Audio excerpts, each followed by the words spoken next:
Hello everyone. Thank you very much for giving me the opportunity to be here today, and it's my pleasure to perform this presentation regarding the teacher's professional development guidelines for implementing effective teaching plans. It's going to be presented by Maysuna Zankawi from Kuwait. What does highly qualified teacher status really mean? Teachers' professional development is a lifelong and continuous process in which teachers are expected to upgrade their knowledge, master new skills, and change their practices, since advancement in this teaching career has an impact on their students' achievements and education reform. Teachers' professional development refers to how the teachers learn and how they apply the lessons that they have learned in practice to support the learning process of the pupils. Both individual and organizational factors have an effect on the teacher's professional learning and development.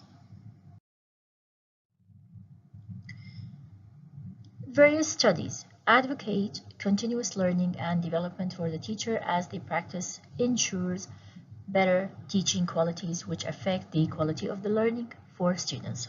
First of all, developing teacher development programs.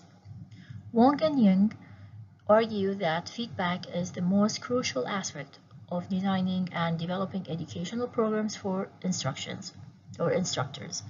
Perceptions of the participants occurs about the effectiveness of the delivery lead to the redesign of the program as it is appropriateness. They claim that the survey questionnaire is the best tool to obtain feedback from program participants, and Likert scales are used to get their perceived effectiveness of the program. Furthermore, self-founded programs use these evaluation tools to determine the level of participant satisfaction and their tendencies to recommend the program to others.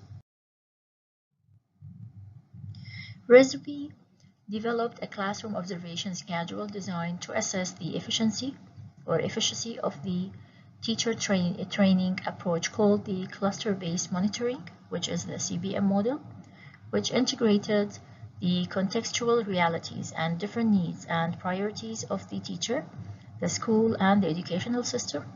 So the study details the development of the classroom observation schedule, which can be used to develop the guidelines specified in this research.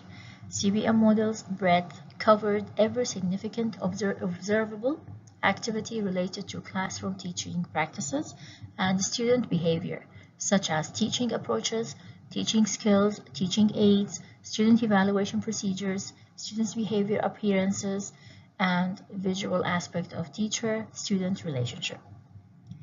Findings in this study led to the executing of small changes in the structure and the training program. However, the techniques used in this study provided insight into the design and the program's execution, since a set of criteria would have been identified to ensure improved outcomes. Bell et al. Examined a development program for teaching mathematics. The knowledge of teachers who took the program was compared with colleagues who had not taken the program. So a survey questionnaire was also used to determine the teacher's assessment of the program and its outcomes. The results indicated better knowledge than the comparison group. The outcome was mostly attributed to the facilitator's experience, and the teachers were observed to be actively engaged and supportive of each other, compounding the learning atmosphere. In another study by Darling-Hammond et al., the effective professional development programs comprise 7 characteristics, included focusing on content, incorporating active learning and utilizing adult learning theory, supporting collaboration, which are typically in job-embedded contexts, using models and modeling of effective practices, providing coaching and expert support, offering opportunities for feedback and reflection, and is of sustained duration. The researchers further suggest that having a number of these characteristics simultaneously is sufficient to evaluate a professional development program successful or effective. The study also recommends using professional learning communities to produce high quality of teaching and student learning.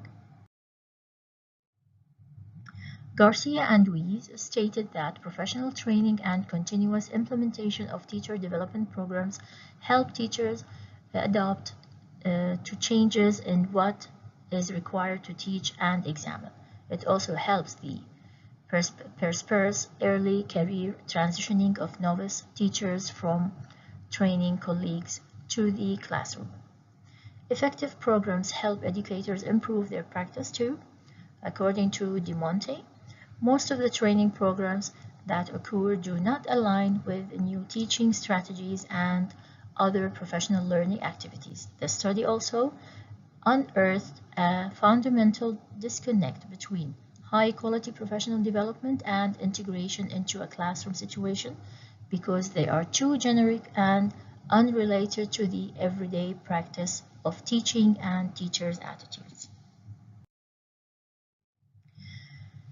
Also, there are soft skills in teachers' professional development.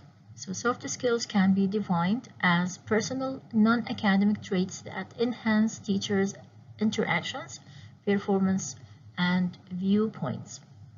Elements of soft skills may include teamwork, problem solving, professional morals, critical thinking, entrepreneurship, friendliness, and personal habits. Teachers' soft skills are essential because they help manage the demands of classroom effectively. Consequently, soft skills can boost competency and upsurge teachers' ability to subsidize collective transformation and progression. Chang et al. Observed that when teachers acquire soft skills and apply them in the workplace, the teaching and learning process became more inclusive. Martin and Christopher further raised awareness on the significance of soft skills by encouraging teachers to adopt them at the beginning of their teaching career because they are beneficial when solving problems in various scenarios. Also, there are the importance of using guidelines in teacher development programs. So a professional development program is a plan also referred to in the educational sector as continuing professional development for teachers. It contains specific goals and the means of achieving them, which also provides an outline of what should be done and directs the actions that should be accomplished. Plans may come in various forms, and guidelines can be one since guidelines provide a future direction for action.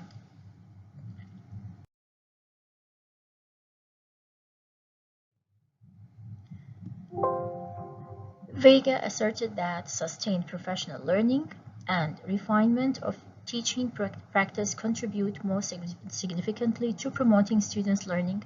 The development of systems here implies the need for tools and frameworks such as guidelines for teacher training.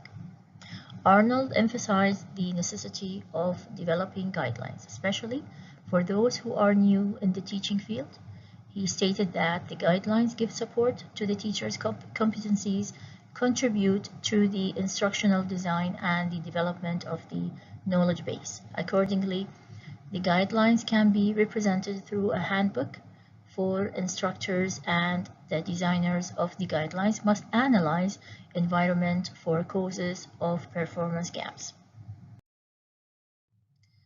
As guidelines respect benefits for undertaking programs for development, writing the plans is an essential part for the process. Gutzer recommends a 9-step plan for professional development, which are: number 1, an assessment of the current level of competency in a particular skill. Number 2, the identification of specific goals. Number 3, a gathering of information relevant to the desired goal. Number 4, the identification of professional skills already possessed and the gaps from the ideal skill set or teachers. Number 5, the methods in which the goals can be accomplished. Number 6, the determination of the timeline and the accomplishment of the goals and specific targets. Number 7, the commitment of the previous steps in writing. Number 8, an evaluation of the plan. Number 9, the measurements of progress. Now I'm going to talk about the problem of the study or the current study. So although teaching is a profession that legally requires particular expertise, there are guidelines for implementing an effective teaching plan that has not been met. Key to these guidelines is professional development, which has begun to gain importance as this study conjectures. In line with the changing students' needs and teaching approaches, acquiring new knowledge and skills such as soft skills make professional development significant. Therefore, a more progressive approach to designing and implementing a useful teacher development program is required. Professional development of the teachers need more attention to execute and harvest the optimized research based on the researchers'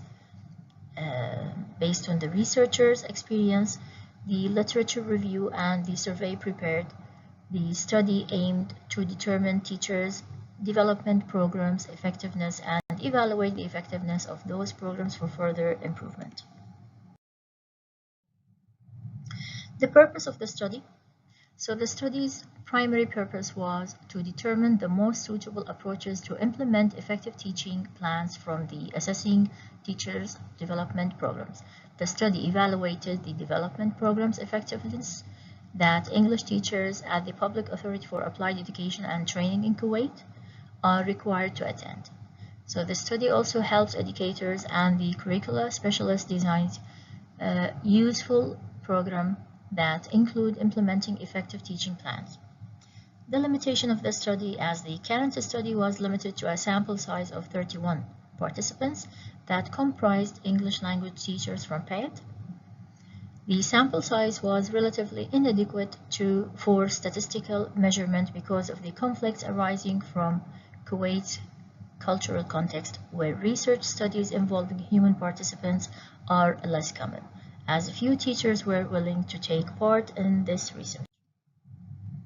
The significance of the study. So this study significance emancipated from implementing effective professional development programs for teachers.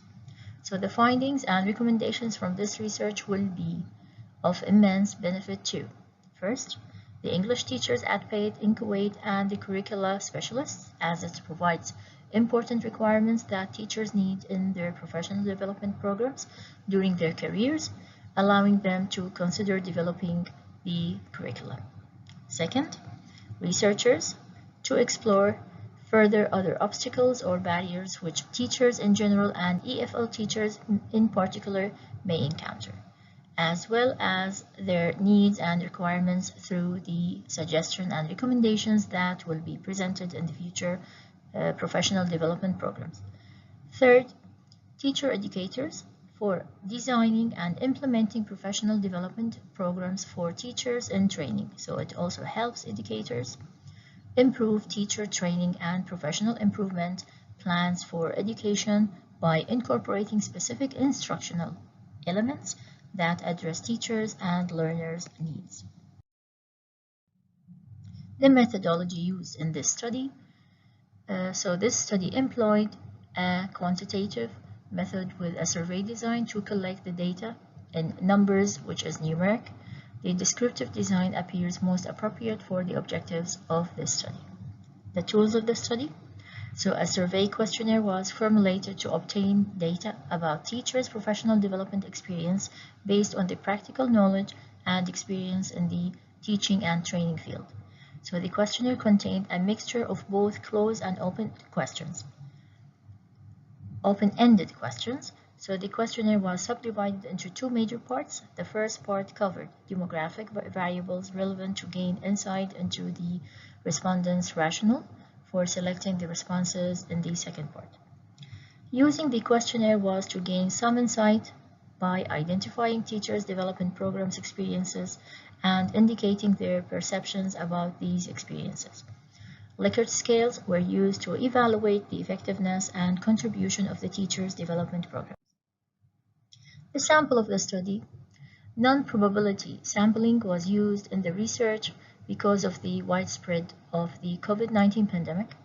So the method involved non-random selection based on a convenience sampling, which allowed the researcher to easily collect data in the case where the participants were selected using the non-random criteria, meaning that not all the individuals had the chance of being selected.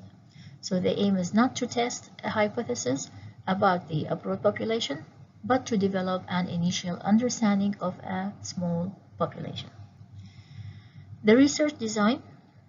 Questionnaires were distributed online, so data gathered was scheduled for a month to allow time and potential delay in receiving participants' responses. So the data of the closed-ended questions responses were tabulated and interpreted using the SPSS statistical softwares, and descriptive statistics were applied in interpreting data. These statistics were used to summarize the participants' frequency of responses, which helped measure teachers' perceptions of the effectiveness and contribution of different teachers' development programs to their competencies. Likert scales were used to evaluate the effectiveness and contribution of the teachers' development programs and to permit comparison of the various programs indicated. Data analysis.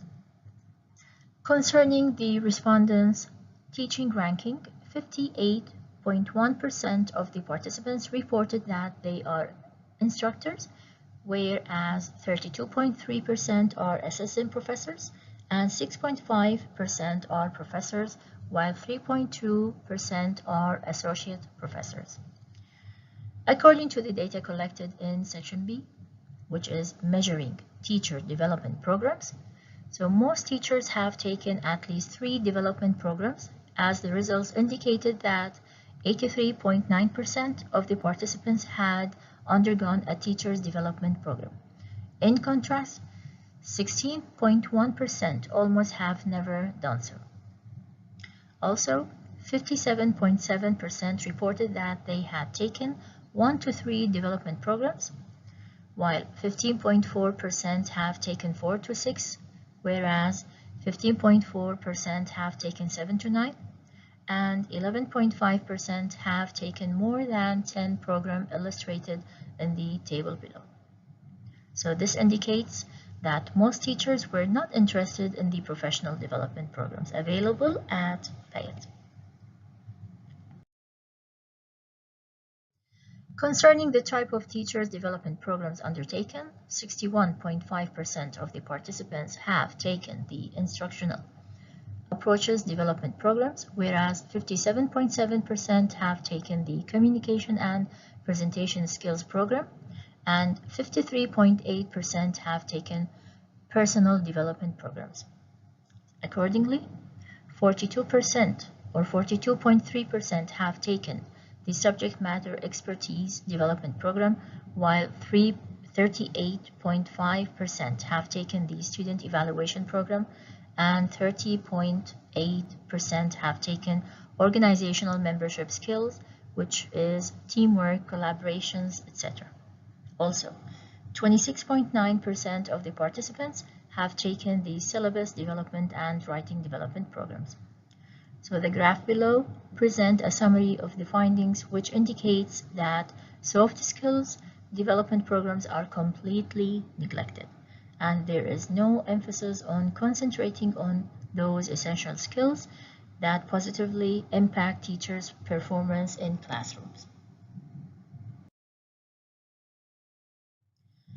Although the distribution of responses to Section 2 or Section B varied across each questionnaire item, the fairly effective response was the most frequent feedback.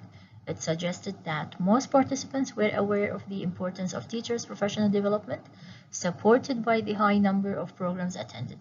Their participation in those programs is just to fulfill work demands and profession as a teacher.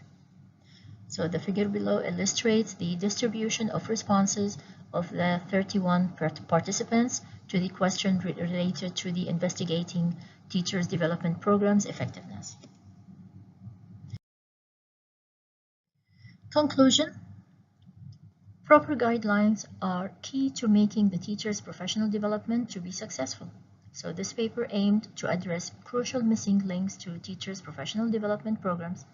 As presented in the literature review, educators' knowledge, skills, and commitment are significant in the teacher's professional practice. However, many professional development programs are not organized or coordinated effectively, and therefore teachers may face challenges in the workplace. Accordingly, the professional development program's features should incorporate effective development plans encompassing policies, procedures, and resources for continuous professional development. So in this study, assessing the program effectiveness and identifying teachers' experience have been conducted. The findings will contribute to the design and formulation of the programs when developing guidelines for implementing an effective teaching plans for third-level education. The findings of the research shows that the development programs that have been put in place are important in the improvement of the learning process of the students in the schools. Recommendations. First of all, effective professional development programs are known to impact teaching learning process positively. Therefore, supporting these programs is fundamental for ensuring high-quality teaching practices. Number 2, the study recommended implementing programs that focus on developing expertise, confidence, skill levels, and positive attitudes among teachers. Third, there should be proper guidelines and policies for designing and implementing both pre-service and in-service teacher education programs. While reviewing the current professional development programs, there is a need to leverage global practices, changes, and new trends in the education sector. Training of teachers should also encourage soft skills for enhanced actions and effectiveness in the classrooms. Overall, implementing the identified guidelines will transform teachers, especially those in third-level education, into better and more apt educators.